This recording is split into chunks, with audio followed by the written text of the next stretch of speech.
Well, it's really about not creating things I want to create, but creating things that I pay attention to my community. I see what they need, and then I create the resource for it. Is there's really moments that make me think about things differently. That was one right there. That's I mean, it seems so obvious now. Scaffold for teachers, right? It doesn't do it for your students.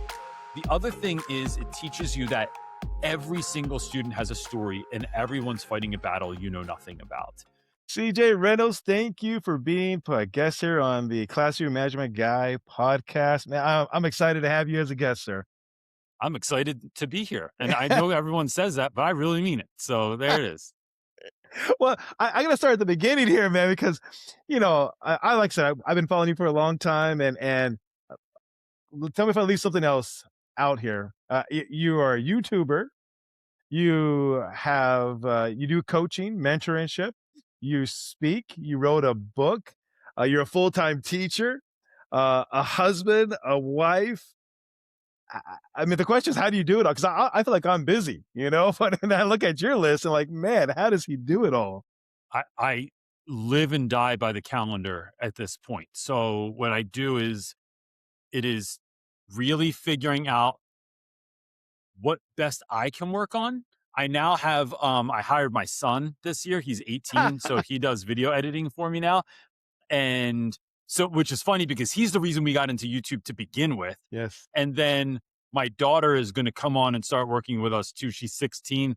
And I realized that they just don't have enough to do in the summer. So I feel like it's like help the family business, do this, but it's really like blocking out my time and wasting as little as possible. And I feel like just doing that, like making these pockets of time where it's like, this is the project I'm working on. This is the project I'm working on.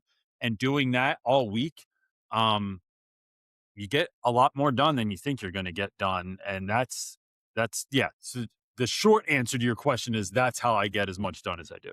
So I got to piggyback on this because when I first started my YouTube channel, I had my youngest daughter do my thumbnails for me, and I maybe I didn't pay her enough, or maybe I don't know what it was. I only paid her like $2 for a thumbnail, but she wasn't happy. She lasted maybe about 2 months. She lasted doing it, but she's it's not worth it, Dad. Uh, are you? How you doing with your kids? What arrangements you guys work out with this? So the way I do anything is I got to start you. I found this out about myself. If I want to take on any new habit, behavior, whatever it is that I'm doing, I have to make it so easy and doable that the failure rate is almost non-existent, right? So like back in 2019, I started and this is where this came from. I started a challenge where I was going to run every single day for a year. And then I ended up running 403 days in a row before I beat the year and I was like, what am I going to do? Run like a million days in a row. So, but I made it so doable that I only had to run a mile a day. And so that was doable for me. And so whether I was in the airport, I was, like one time I came home from a speaking gig at 11:30 at night. I had 30 minutes to get it in. I went to the 24-hour Planet Fitness and jumped on the treadmill in my dress shoes, got it done, right? But it showed me that if I make things so small and doable, I can continue to do that. And so for my kids, for my son, it was like, we're going to start with shorts. I only need you to do rough edits for me. So it's like just taking out all the glaring mess ups, all the ums and ahs and, all that stuff. So cut all that stuff out. And then it was incrementally, then he actually was like, can I like put a little bit of my personality into this? And I said, well, by all means, man, go ahead. So he's like Gen Zing it up in there, but it's, he knows that it's my stuff. It's not necessarily his, but that's what we're doing. And then for my daughter, it was like, can you repost? Here's a short that I have for YouTube. All I want you to do is make it into a reel. I'm giving you the description. I'm giving you everything you need to put it on Instagram. I need you to do this once a day is how we're going to start. And then that's going to scale till we're posting 3 times a day. She's posting 3 times a day. And I think it's just it's starting small, building the rhythm and the habit, and then building it up from there. And I find that even with students in the classroom, it's like, if I can get kids to do this one little thing, then I can stack those wins going forward. It's like James Clear talks about this in Atomic Habits. It's the same idea that he talks about. I love that. That's my favorite quote. I go back time and time to get that one. Uh, so let's see. We don't rise to the level of our goals. We fall to the Yes. level of our systems, right? Yes. Yeah. Oh, I love it. I love it. That's the truth. Oh, so I'm definitely gonna come back to this YouTube thing because that, I want to pick your brain about this one. Sure. But let's dive into the classroom because, man, you are a wealth of knowledge. So here's a question I had because you got so many things you do. When I did mentoring before for my district and just individually, I had all this knowledge I wanted to share with people, and they would ask me a question, and I would share it with them, and then I go back a week later, none of it stuck, none of it stuck, and I said, "What am I missing here?" So, as a mentor, as someone who teaches teachers, is there a trick to helping people out, or what's your approach if you work with somebody? So let me bounce it back to you for a second. So you're Okay. watching someone, you see something that you think that they should change or fix or get rid of. Hmm. What does that feedback kind of look like from you that you're throwing out to them? Because I'm trying to get like a picture of like Yes. what that looks like, and then I can give you an answer. So let's say, for example, I go in the classroom and I notice their classroom, the structure's not there. The first, couple minutes of class, things are disarray. Kids are walking in, shouting, screaming, and everything else. And so me and the teacher will have a talk afterwards about how important it is those first 5 minutes to capture the class, get the class in, structure and everything else. And then I give some recommendations. And they're like, yeah, I love it. That definitely sounds like something I should do. But then a week later, I go back and same thing as it was before. So I think how long are you mentoring them? Is it for a whole year? For a whole year, yeah, it was like All a right. whole year. So I I would go back similar to what I said before, which is you make the minimum effective dose. So Tim Ferriss has this idea. He got it from somewhere. I don't know, but he's like, if you decide that you're going to start flossing, right? He's like, and he had some stat like the majority of the people in the world do not floss because it's like the most daunting task. It's like, so they don't floss. But he says, if you commit to every single day, I'm going to just floss between two teeth. Doesn't matter what teeth they are, just floss between two teeth.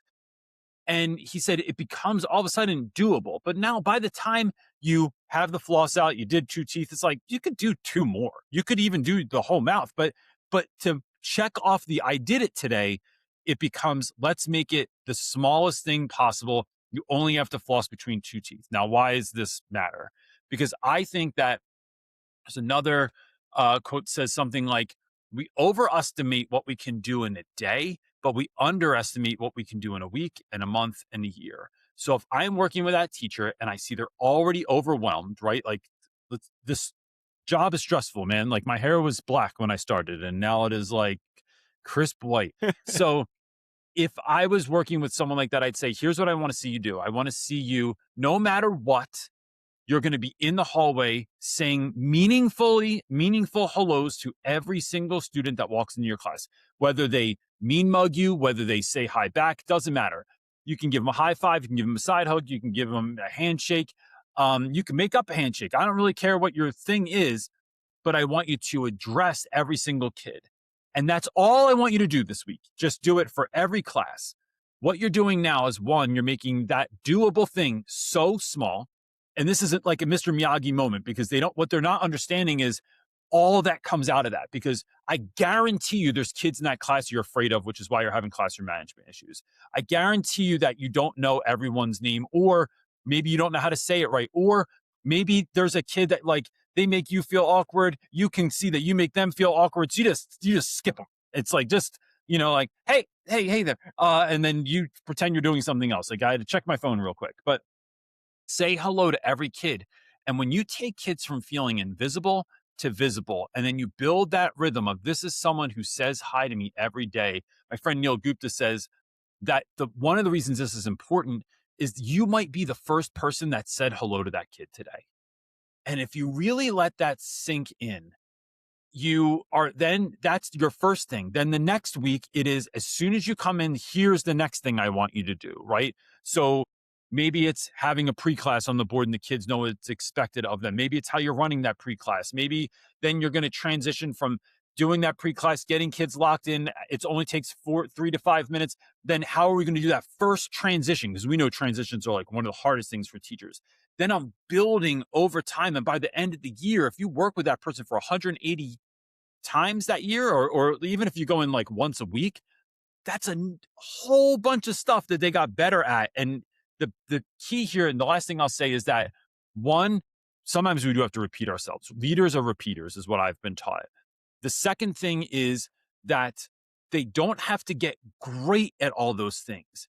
But the difference between pretty good or like horrible and like feeling better is not like you don't have to, you know, be amazing at it. But once you start moving closer and closer and closer to good, you see like, oh, that's possible. I wonder what else is possible. Maybe I could get pretty good, then really good, then great at something, then awesome, until you're moving that needle in the right direction. But I think it starts with making things super small and super doable in a way that sometimes folks go, bro, that's it. That's what you see. Us came in, watched my whole class. That's what you want me to do? Shake hands at the door? And it's like, yeah, it's the Mr. Miyagi, like wax on, wax off moment that you're going to sneak in there. Scaffolding. That's what we call it, right? Teacher thing, we Basically, call it that's that's what what it you're is. doing. The Yep. scaffolding for teachers. Yes. Gosh, it's amazing. I tell you why I like doing this podcast thing is there's really moments that make me think about things differently. That was one right there. That's I mean, it seems so obvious now. Scaffold for teachers, right? As I do it for students. I was talking with Mr. Woolley, I think his name is Woolley. And I think Sean he Woodley. knows. Yeah. Yeah. Yeah, He's awesome. yeah. I mentioned your name. He goes, "Oh yeah, that's my man." I thought, Yeah. "Oh, okay." Yeah. We're And friends. yeah, and he was talking about triggers, right? Triggers, like, oh my gosh, that's why we have. And so these little moments click for me, like, Mm. I get it. Okay, all right, that's it. Scaffolding for teachers. Okay, I'm gonna put that in my little memory bank there. Hope I don't forget that one. So that's good. So now here's the thing. So being as old as I am, gray hair as well. My wife hates the gray hair. She looks at it, she goes, "Well, that means I'm getting old too." I go, "Yes, see, that's what it is, means there." But looking back, I realized my superpower, my strength, didn't realize this till a couple years ago, is creating systems. I didn't know how much I loved it. My story I always tell is me and the wife and the family were at Disneyland and we're waiting in the queue. And I started fantasizing, go, man, that'd be the best job in the world to be the person creating the queue. Not the whole cool part about it, but just the lines. I love designing that. From what I know about you, tell me if you think it might be different, but is your superpower building relations with your students? Because I see it as a theme every time you talk and in your book. Would that be a fair statement to say? Yeah, I think that's the thing. That's the giftedness, right? So that's Yes. the one that comes easy to me. So I can speak about that a little bit more effortlessly. Like, and that's happened my whole life. I think what teachers often do is like teaching is such a comparison game, and it is looking into someone else's classroom and seeing what they're good at. Maybe it's the core, maybe it is systems, maybe it's creating assessments, creating meaningful work, engaging students. Mine has always been connecting with other kids and in a way that is been pretty easy for me, but I know how I'm doing it. So then it's pretty easy for me to teach other people how to do it as well. Yeah. So relations for sure. So how would you teach that? Because that's what I try to think is I know what I do, just like teaching. You know the subject matter, but how do you break it down for students, right? So I know what I do as a teacher, but how do I break it down to communicate that to other teachers to help them out? How would you teach building relationships to, or is it a soft skill that's because it's so hard to? I think it's one of those things that gets called a soft skill, but I think it's, to me, relationships is what everything else is built on. I can't, John Maxwell says that no one cares what you know until, no, he says, to, oh snap, I'm going to forget it now. No one cares what you know until they know that you care. Yes, That's a yes. quote by somebody else, but John Maxwell says, gosh, it'll come to me. But it's, I can't engage you. I can't understand you. I can't know what kind of learner you are. I can't know where your behavior is coming from. And none of that stuff unless I can build an authentic connection. But really it comes from, when I was a kid, my dad died when I was 4 and my mom So then I got my mom remarried to a guy that was really tricky. And I think some of this comes out of that hurt is that I was always trying to find love, find connection, and I just couldn't quite land it. I never was able to figure my stepdad out to this day. And so it was to me, I wanted that connection. And so I think sometimes as, grown-ups, especially as educators who get to work with young people, I'm just constantly looking for the version of me that needed this version of me, right? I'm always looking for ninth grade CJ who just wanted not necessarily a father, but just like attention, advice, connection, authentic relationships. And so I just kind of try to look for that person. I think that one of the things I talk about when I talk about relationships is that, of course, we should try to connect with every student, right? And I can talk about, I'll give you actually a tool in a second that I use to do that. But one of the things is we don't have the capacity for every kid in school anyway. It's just impossible, right? Even in Philly, we didn't have a huge school. There was about 500 kids, 9 through 12. I could not connect in a meaningful way with 500 kids. There's not enough time in the day. So what I made sure that I did was the kids that I saw wanted to connect with me, that needed to connect with me, that weren't connecting with someone else, I took those kids on. So it's about finding who you're meant to pour into and then pouring into them and not thinking that you have to, somehow, connect with every single student in the classroom. The other thing is I use a tool. I'll give you a link for this so your audience can have it as well. It's called a Life Odyssey. And what I do is it's 10 moments. I do it the third day of school. It is 10 moments between birth and now that made you into who you are. That's the question I ask students. I then give them a Google Drive, like a Google Slide template. They've just filled in with like, what were those moments and an image of that moment happening or a picture that represents it. And what this does is I think it is the perfect way to, in the very beginning of the school, know more about your kids than anybody else in the school does. I know more about kids on the third day than most counselors do, than the folks in the special education department, than last year's teacher knows. Why? Because I'm getting information that's not on IEP, it's not on a 504, it's not on a parent intake form. This is stuff that kids want to tell you about. So then I make notes, right? So if someone tells me that they love, I've had all kinds of weird stuff from like, and weird in the sense that like teaching in Philadelphia, I didn't know kids played polo. I had 2 kids one year that played like riding on the horse with the stick thing. Like, where are you? I'm like, where do you even play that in Philadelphia, bro? Kids that were into puppet making, kids that are into certain kinds of manga or anime, kids that love video games or like a certain indie video game that are into certain shows or bands or whatever. What I'm doing is I'm collecting. Danny Meyer from the creator of Shake Shack says, always be collecting dots so you can always be connecting dots. So I'm finding all these bits of information.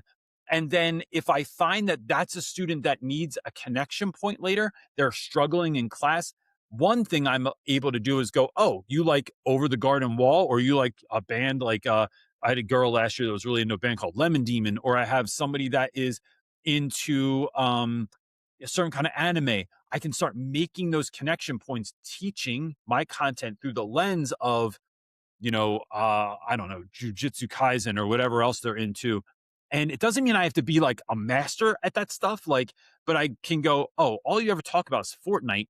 Let me make this connection point between Fortnite and what we're doing today. That's a really good way to get kids to jump on board. If Miss Myers, God bless her, my ninth grade English teacher, had told me that the Odyssey, which I hated reading, was the hero's journey, and the hero's journey was the same thing that Luke Skywalker was doing in Star Wars, it would have changed my life. It would have shifted everything, but she never did it, right? So I just never made that connection point, but that would have create a buy-in. The other thing is it teaches you that every single student has a story and everyone's fighting a battle you know nothing about. And when we realize that I can then see behavior that I'm either choosing to ignore or I'm baffled by. And I can go, okay, this doesn't give an excuse for your behavior, but it definitely gives a reason.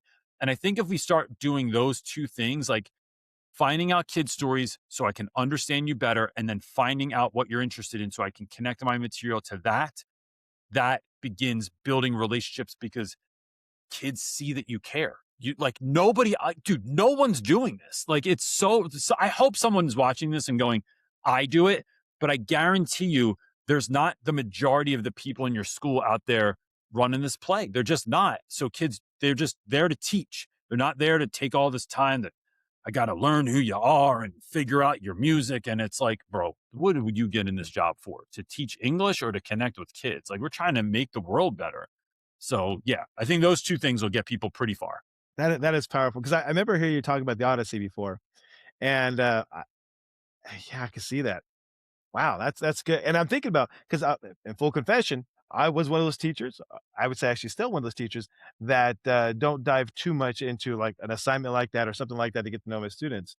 But this year, going into the my new school that I'm at, I'm thinking about doing that now because I feel like I got more time, I'm more settled, more everything else. But I can Well, see what was the how hesitation before? Can I ask? I'm sorry to sure. interrupt, No, but no, no. The hesitation before is because thinking about it, the way I kinda get about knowing my students is it kinda just happens throughout the year. I don't ask them directly feedback from them, you know, like, "Hey, what do you think about this?" or "What is a movie you love?" or nothing of that sort. But as the year's going on, we're having those conversations in the class. We're asking some deep questions and philosophical stuff. I teach history, and so, you know, we tie it all together. And then as they're working on projects, I might go up to a student here and there and just little jokes. So that's kind of how I developed a relationship with my students. It's kind of a gradual over time, but it's not like a dedicated assignment or a dedicated project where I go about doing that, which I think I might have been missing the boat. the only the only issue I found is that, a very long story short, I had a young man who was acting out in the beginning of the year. I end up giving him a detention and he has to eat lunch with me for a week. So I pack him lunch, I bring it in, and this dude doesn't talk to me. I just get mean mugged for 4 days until it's like Thursday. I'm talking to him the whole time, telling him all about my life, my kids, my wife, going to high school, all the stuff, right? And he just looks like, bro, I don't give a crap about any of this stuff. And by Thursday afternoon, I guess I like talked him down. And he says, "Can I tell you something, Mr. Reynolds?" I said, "Bro, I wish you would, because I'm about out of like stories over here." He says, "In August, before we came back to school, I was at my buddy's house in Philly, and we were just hanging on the stoop. I realized I was going to be late for dinner. I jump on my bike because my mom doesn't like when I'm late for dinner. I ride home. I get halfway there. I realize I forgot something. So I turn back around. I roll back as fast as I can to my friend's house, and I pull up to the front of to his house. And he had been shot and killed in a drive-by on the front steps." He said, "And Mr. Reynolds, I can't stop thinking about what if that could have been me or what if that should have been me." And in that moment, that dude, his name's Joe. Joe changed my life for a number of different reasons. But one of those was I need to get to these stories if they exist faster. Now, look, not everyone's going to have a student that has been through that experience, but kids' stuff is their stuff. So you have kids in your classroom that are in foster care that maybe you've never experienced that, but that's huge for them. Maybe they just lost a grandparent. Maybe they moved again to the new kid again at a new school, right? I teach in a district now where there's tons of military families. Kids are coming and going all year long. And like this year, I'm going to get two new seniors that are new to a school their senior year. Bro, that's the most sucky thing that can happen to like a regular kid. So it's trying to get to those stories faster so that I know the stuff if I need this stuff. Now, look, not everyone has that kind of story, but some kids might be like, yo, I hate school. I hate reading. School's dumb. I'm just waiting to drop out. I want to know that stuff too, because that's a lie and you do need school. But now you're on my radar and I'm all kinds of like things are popping up that I would have taken 6 to 8 months to know before. Now I know them on the front end. And sometimes they're just fun things too, right? Kids that share similar interests to me, right? Like kids Yeah. that like quote unquote classic rock, but it's the stuff I grew up with. And I'm like, oh yeah, that's a jump off point immediately with those students. I can start looking for those clues. Man, that's and you get that from the Life Odyssey you're saying, right? 100%. Yeah. Yeah. Okay. Yeah, yeah, no. I'll send it to you if you want to run it. Try it. And I give them my own 10 too. So like I run them, I run the play first so that they Yeah. can see like the level. I don't go super heavy, deep and real. Like I talk about like losing my dad, losing my mom, things like that. But I mean, they don't know like I'm not. I tell teachers like, dude, they shouldn't know that you're fighting with your boyfriend or that my marriage Yeah. isn't really working right now. Like, dude, leave that stuff outside of this. But you're setting the standard for what kids can share. And look, some Yeah. kids share super light stuff, and that's Yeah. fine too, man. Like, I'm not asking you to like bare your soul in front of the class, but it's there if you need it. And kids, I feel like, aren't often asked what they think or feel in any real sense. And so I'm just opening the conversation so that you know this kind of dude I am, this is the way I get down, and it starts the ball rolling. Yeah, because I remember hearing you speak about this before, and, I think you're talking about a conversation you had with one of your students, and it was about who you doing this for? Who are you going to school for? Who are you trying to get Yeah. a deg right?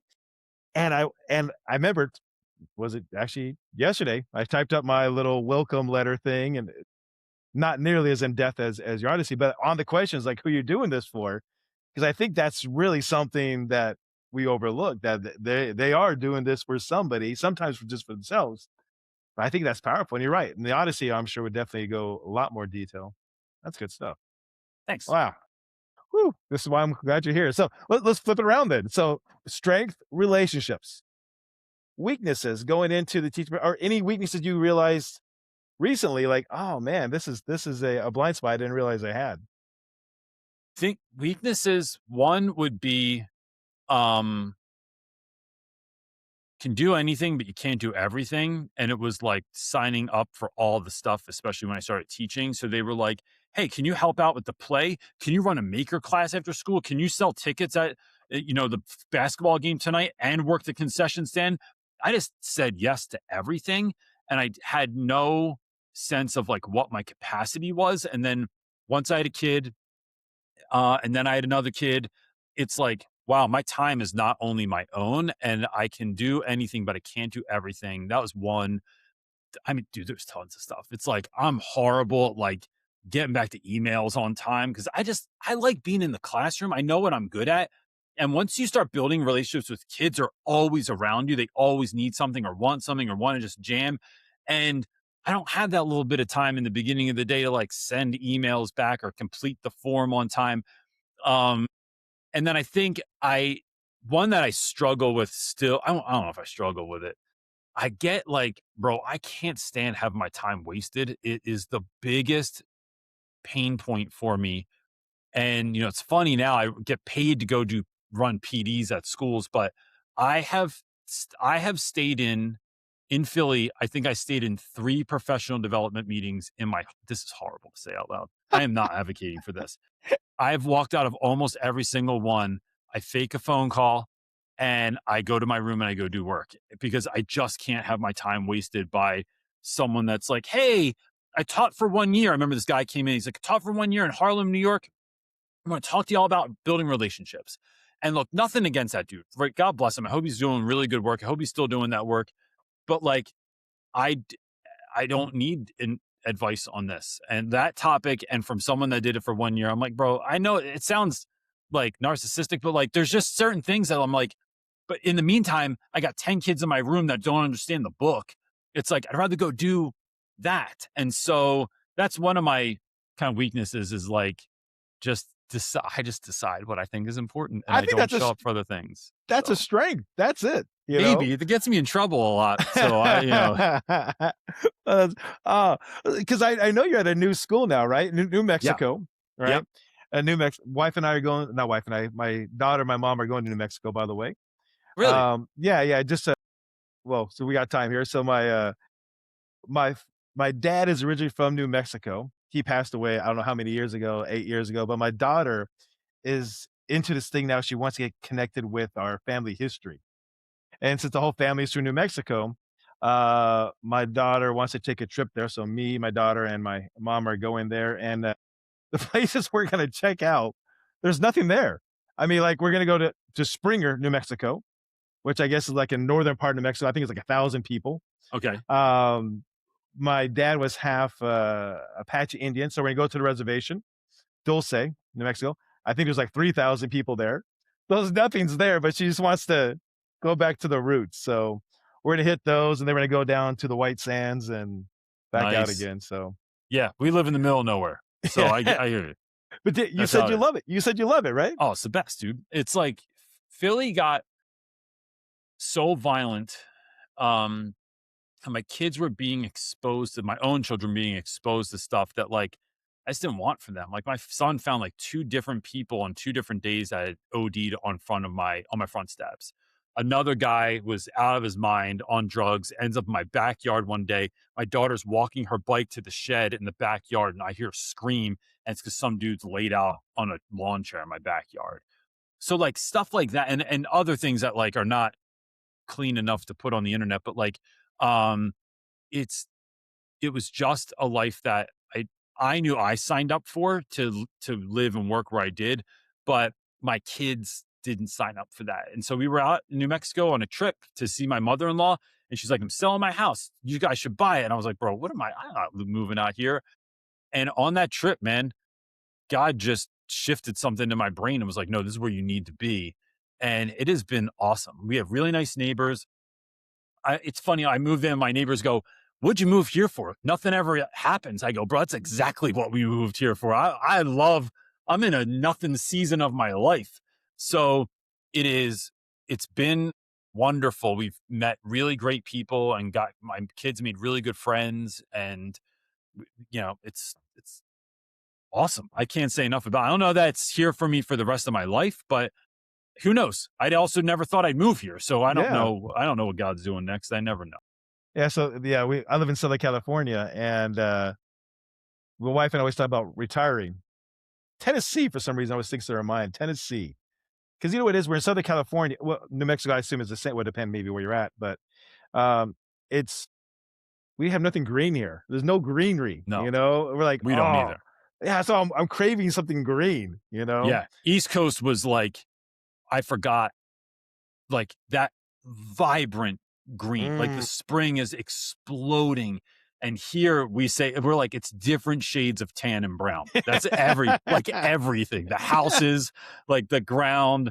I mow my lawn like so infrequently because it's just dirt. It's like, yeah, yeah. Seasons. Where are the seasons at? No We seasons. don't really have them, but I No. tell you, but the blue sky every Uh, day, I'm like, I get used to this, man. It's not bad. Like, man. yeah, So are they kids? Because here's my and I don't know because I've only worked in the same I basically worked in the same district for 22 out of my 24 years, all in Southern California. Same kind of kids all around, as far as the socioeconomic, not much variety there. This is all I know. And so for you making the shift from Philadelphia, all boys school, to now New Mexico, more rural, my belief is teaching's the same. Teaching is teaching no matter where you go. Students, for the most part, are the same no matter where you go, same desires and needs. And is that a fair statement, or did you notice there was a huge difference between the students and even the there's school? there's a it's similar and the same at the same time. So what I mean by that is like there's kids always have needs. I think that especially teenagers, right? I primarily work with middle school, high school students. It's a time in your life where you're beginning to become the person that you want to become and not just like you're wearing your own clothes. You cut your hair a way that your parents don't like. You're listening to music your parents don't particularly care for. And it's like you're trying to figure you out. That's the same everywhere you go. It's kids that either love school or they hate school, or they've somehow figured out a way they work, been pushed through the system. Like those certain aspects are always the same. What's different is what causes you heartbreak, trouble. Those things are a little bit different. So in Philly, I had 98% of my students came from a single family home where mom or grandma was working like two jobs just to keep the lights on. Here, and so I have students that are like, that didn't have like, dad is nowhere near anywhere in their life, right? So they're always kind of like seeking like a male role model our male teachers were huge for that because it was like pouring in the kids that don't have a male role model pouring into them What I found here is that that same thing happens, but mom and dad are together. They're making a lot of money, but they work so much that they're never around, right? So you're still dealing with the same, on some level, same issue where all my material needs are being met, but my emotional needs are not. And or kids that are like coming, like in Philly, it was like a lot of kids that were going to be the first person in their, my boys often were the first ones in their families to ever graduate from high school and definitely first to go to college. And so, but here it's like this expected idea of like, here's what my family owns: the dairy, they own the ranch, they own this business in this small town that we've had for 3 generations. They're just expected to go into that. And kids that are like, I don't want to do that. I want to build my own legacy. I want to have my own life. And so it's either whether, so you're starting from scratch, whether you're coming from nothing or you're coming from everything, but you're trying to figure out what is your place in all of this. That sort of thing has been the same. And how you teach kids. I just have to vary my interests. Like in Philly, my kids had certain interests. Here, bro, I've been to more dairies, ranches, 4-H events, fairs. Like I know more about heifers and cattle and all this stuff than like I ever dreamed I would know. But that's what my kids do. Like I go to just as many basketball games, but now I'm at like trap shooting events. Bro, I didn't know what trap shooting is in my life. And I'm showing up and I didn't know to bring earplugs because we're shooting guns at this thing. And it's like, you're just going to different stuff, but it's the same game. It's just a slight shift in what kids are interested in too. Does your teaching change then? I mean, the kids, so it translates, right? I would think it would.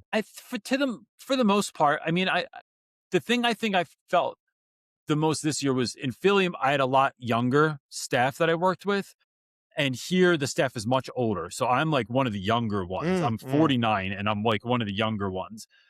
And nobody teaches like I do though. It's very old school. It's like, here's the worksheet, here's the textbook. You know, you're going to copy the answers out of the book and then regurgitate it on the test. And so I do get some pushback because I think kids want what I'm doing, but it's like I have to spend a lot of time explaining why this is valuable, right? Why we're not writing a paper, we're building a podcast, why we're going to do this project that we could have done on a piece of poster board and making it in Minecraft or something like that. There's some kids jump right on board with that and they're excited, and other kids are like, dude, just give me the worksheet. And it's like, no, show me where that benefits you at all ever in your life, bro. Like, show me that and I'll give you the worksheet. So there's been a bit of pushback, and I've gotten some side eyes from some other teachers in the building that are like, what's this dude doing? Like, you're just doing too much stuff. Like, is this what we're expected to do? Am I expected to put a forest in my room now also? Is that what we're doing next year? And so there's been some of that, but you know, I don't sweat that stuff anymore. I've been weird my whole life. I don't really worry about that stuff. Oh, that's good. That's good. All right, I have a confession for you here. What I do every Sunday, well, I don't do a Sunday, usually like a Monday or Tuesday, I'm driving to work. I listen to your podcast. Is it Real Rap? Wait, no, Teacher Talk, Used to be but it's called Sunday Teacher Talk. Sunday Night Teacher Talk. Yep. Sunday Teacher Talk. And I'll listen to it, and someone will ask, it's it's a podcast, right? It's a video thing, and as well as a podcast. And I'll listen to it, and they read the question, and your wife Jen's there, and you're there. And as soon as the question pops, I'm like, how would I answer this? And I answer it, or I start to think my answer. I'm like, oh yeah, that's how I say. And then you give your answer. I'm like, dang it, his is better. Why is his answers always better? And I'm like, how does he do that?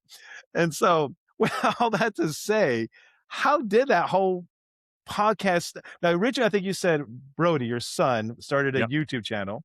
So how did that Yes. all? Now, this is all for me, by the way. That all this stuff we talked about for teachers, but this is for Yeah, me it's now. your show, bro. Yeah, how did it all start? The YouTube and Yeah. the whole journey. I was teaching for, I don't know, probably around 10 years. And my son, who was 9 at the time, wanted a YouTube channel like most kids do. And he has high functioning autism, which is one of the factors. So he hyper focuses on whatever thing he's in. Like whenever he gets into a thing, he knows all the things about it. And so he wanted to get into YouTube and, you know, growing up without my dad passing and then having a stepdad that was really indifferent, I wanted to be the dad that I always wished I had. So I decided, all right, let's start a YouTube channel. So I started on my phone. I did it on my iPhone and recorded everything on there, edited an iMovie, and started making like family vlogs. And my son got, he was like, we were a couple months in. He's like, this is too hard. This is like way too much work. I don't want to do this anymore. I'm like, I get it. It's like, you're 9, but what am I going to do now? I've been learning like how to shoot and how to edit and how to put music on and all these different aspects. I'm like, I can't just like not do this anymore. And I was enjoying it. So I thought, well, what do I know about? And the only thing I could kind of come to was that I know, like, I wish there was more content out there for teachers. When I started teaching, one of the only books I found was Harry Wong's, I think it's called First Days of Teaching, right? And although like, there's a lot in there that spoke to me, it wasn't like my book. I was like, well, no, like Harry Wong he's a nice dude. I've seen him speak. He's not weird, right? Like, so let me say it like that. Let me say that's like, I mean that as a kindness. He's just not a weird dude. And I am. So I thought, what would I make for people that are like me that want to teach, that feel a little left of center? So I just started making content that I wish existed when I started teaching. And I had no idea anybody would watch it, man. Like, this is like before, I mean, YouTube was a thing, but like there weren't many teachers making content at that time. There were probably less than 10 people that consistently made stuff. And I think only, if I really think about it, only one of them still makes content now. So it's really like, that's how it grew. And then that turned into all the other things like, getting to speak and writing books and brand deals and all that stuff. I am like never planned on being an entrepreneur in my life. I don't come from entrepreneurial genes, but it was like, this is the work I've been given to do in this season of my life. And this is what I do. So, and I love it, man.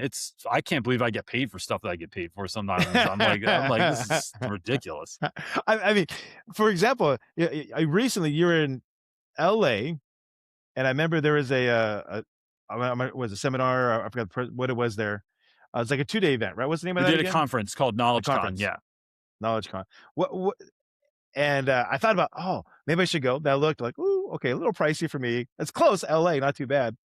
But, what was that like then? I mean, it seemed incredible. So one, we're doing that again next year. Just hit me up and I can get you access. And what I always tell folks is like, if you can't afford it, always ask, because the answer, if you don't ask, is already no. Like there's always a discount, some kind of workaround, something somebody can figure out, right? And so Knowledge is a company that works. Their big focus is chronic absenteeism, right? And so the founder of that company is a friend of mine that I met through another organization. He starts his company, then he wants to start a TV show that's for teachers by teachers. So we start this television talk show called The Rules to Engagement, which we're getting ready to shoot season 2. And then that turns into a conference. And he's like, you should come speak at the conference. But it is what I love about that conference in particular. I would argue that the best conference I've ever been to is Get Your Teach On, right? I'm not necessarily affiliated with that. I don't get paid to say this, but I've spoken there, but they're unbelievable. Knowledge Con has the potential to be the best conference I've ever been a part of, because it's not your average teacher conference. I've been to conferences everywhere. It's like the same boring stuff, same teacher terms, same people coming out talking the same way. And this is like, it is people you're excited to be around. It is sessions you go into that you're like, yo, I just need to know these people. Like, I heard what was said, but I need access, because I just need to be around you. Because it's like, when you're around people that are doing incredible, Ed Milet has this concept of like the internal thermostat.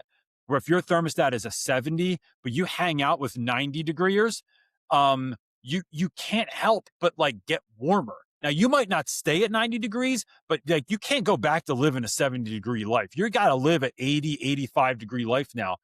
And the Bible tells us that iron sharpens iron. And so when you're around people like that, it really it helps you want to be more and do more. And that's, I think, what is unique about Get Your Teach On and Knowledge Con is it's like, man, I want to be around people like this. And because it helps you go back to school and you're fired up, man. Like you're just ready to go. And that's what I'm looking for in a conference when I go to them.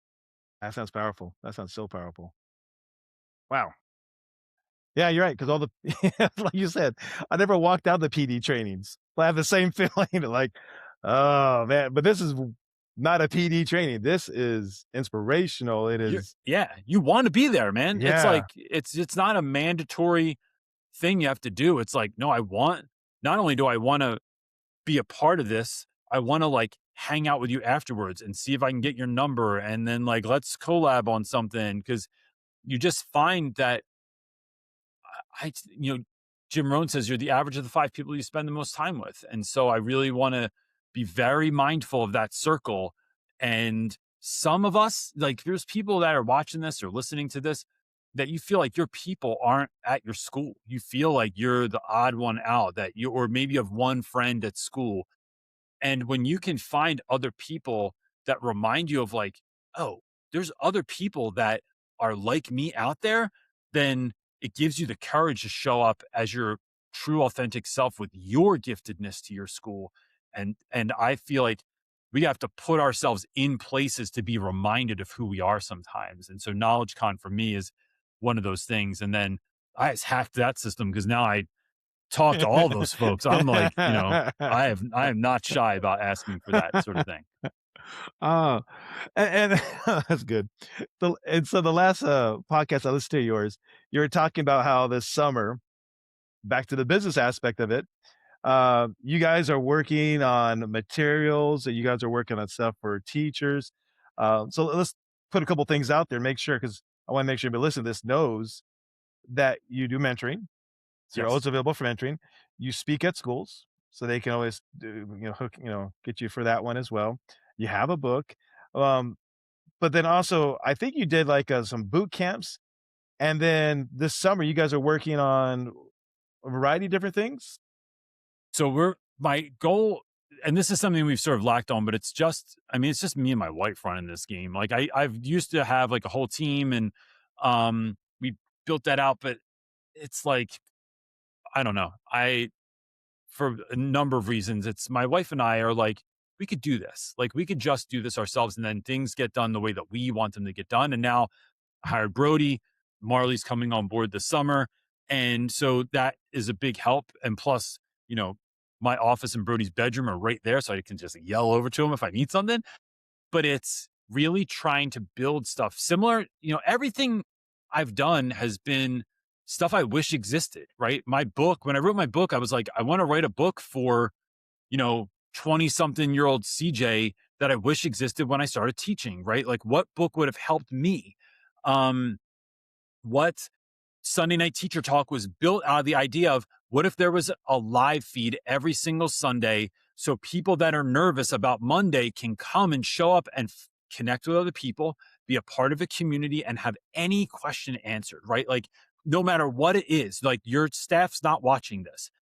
And then, so it's building the PD that I wish I had. And so the resources we're building now are no different. It's stuff that I've learned over the last 20 some years of teaching that are things I wish existed. And then really having the time to build that out and structuring our summer in such a way that we are getting the most out of it. Like we are trying to really build things that, so I put out this product last year called the Classroom Management Blueprint, which is basically a workbook of like the most tried and true, truly tactical and practical things I do with regards to classroom management, from the really serious to the very bizarre and like weird stuff that I do in class. And we're making a video companion to that this summer so that folks that need to see it can see it. So it's really about not creating things I want to create, but creating things that I pay attention to my community. I see what they need, and then I create the resource for it. And so that's what we're trying to do this summer. That's what I've been doing since 5 o'clock this morning. So so it's yeah, that's the game. And that's all on your website, I assume, right? If they Yeah, wanna check it everything out. is on. If you go to teacherclassoff.com, we just got a new website. I'm so stoked about it. It's really, really beautifully done by this woman, Haley. And anyone that's watching can find it, like everything from brands we've worked with to how to get me to talk at your school, stuff that we have for sale, mentoring, everything. It's like the hub for everything CJ Reynolds. It's not and so then where does it go from here then? So, your immediate plan is all this support material and everything else? 'Cause I'm always thinking about this. I got 10 more years to till retirement, and I set a personal goal for myself is to, just help as many teachers as possible between now and then, because I don't know exactly what I'm doing after retirement. Tennessee maybe, right? But, what's in the near future for CJ then? Next 5, 10 years? I mean, do you we see I know a lot of it based upon, where if you're led by, by God, but where do you see that going? So, as far as I can see, it is not always doing more, but doing what I do better. So I want, we cross like we have over 1,000 YouTube videos right now. It's just like so like absurd to me because it's like that is a lot. That's a lot of content, but I want to make better content. I want to have more focused content. I want to be the guy for certain, like the classroom management guy, but like I want to have like what am I uniquely positioned to talk about and then focus on that. We're getting ready to film season 2, which just got private funding. So it's like the hope is to create a show that won't just live on YouTube. It's going to get picked up and streamed somewhere eventually, which is happening more and more and more. And we're creating season 2 of the Rules to Engagement. That's going to be filmed. Last time it was in LA. This time it's going to be filmed in Baltimore, Maryland. Each season will go and be in a different city. That's going to turn into live events this year where we'll be coming to cities all over the country and we'll be doing live events that you can, you and your school, instead of just going out to drinks on a Friday somewhere else, it's like, yo, come hang out with us. And we're going to do a live show with like some of your favorite people from the area. So in Baltimore, we have like Hamish Brewer is going to do the show, who's a hero of mine. He was a principal. The mayor of Baltimore is going to be on the show. So we're doing that. It's building more resources. There might be another book in there somewhere, but it's, and then at this new school, I won't say I played it safe last year, but I definitely had to find my footing. This year is going to be like not 2x, but like 10x what I did last year. And I am excited. We're starting a broadcasting class that's going to do news every single day. And that's going to have all kinds of weird components in it from, we're going to do like old school weather, like back in the day when they used to have to like put the weather up on the wall. But in New Mexico, we have all the weather every day because it's just so temperamental. So it's like really going with what kids want to do and getting excited about that in school next year too. Yeah, it's just getting better and better and better at the things that God has given me to do in this season of my life. And what's next? Who knows after that, man? I never thought 10 years ago, dude, I didn't think I'd be doing any of this stuff. I thought I'd still be living in Philly, definitely not being a grown man, start a YouTube channel, right? It's like, what does that even mean? But it's just been, the work just keeps coming. The opportunities keep coming because I think when you're focused on really loving and supporting and helping people, opportunities have just come out of that. That's been crazy. So yeah, Oh, incredible. Well, CJ, thank you so much for taking the time. got it, Any man. last parting words you have, sir? Look, let me say this because my hope is that the folks that are listening to this, like the work that you're doing is trying to stretch people, trying to get them to do that, like become who they are meant to be, who they dreamt to be when they started being teachers. And I would say, don't overwhelm yourself this summer, right? Like make sure you're pouring into yourself because if your car doesn't have gas, it's not going anywhere. And then show up next year with like, what are the minimum effective dose? What are like 1 to 3 things? If you change those, it's going to start you on a trajectory of becoming who you dreamt of being. Because, and if you get nervous about that, remember that this job was never about you anyway. This job's only ever about kids. So you might not want to do it for you, but can you show up for the kid that needs it next year and go full tilt, man? Like, don't, no one's got time for you to wait to be the teacher you always dreamed about being. Like, do it now. And who cares what everybody else thinks? So, Even if the yeah, kid says, "Just give me a worksheet instead." Go for it. bro, get out of here with this stupid worksheet. Like, giving you a worksheet. Yeah. I love it. Thank you so much.